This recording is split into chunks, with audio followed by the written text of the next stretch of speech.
সঞ্জয় সাহা।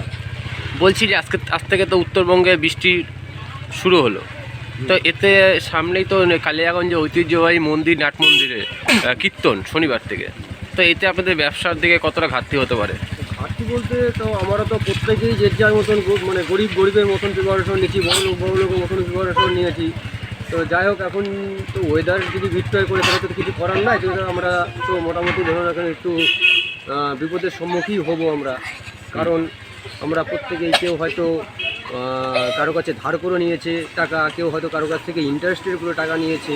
যেরকম স্থানীয় দোকানদাররাও আছে, যেরকম বহিরাগত দোকানদাররা আছে, বহিরাগত দোকানদাররাও যেরকম মানে বিপদের সম্মুখীন হবে, আমরাও সেরকম স্থানীয়রাও বিপদের সম্মুখীন হব, 1 নম্বর। দ্বিতীয় নম্বর কথা হচ্ছে যে কালীগঞ্জের উৎসবটা, এটা তো আমরা প্রতি বছরই এটা আমরা মানে এখানে মেলাঘাটে আমরা দোকান পাশা নিয়ে আসি।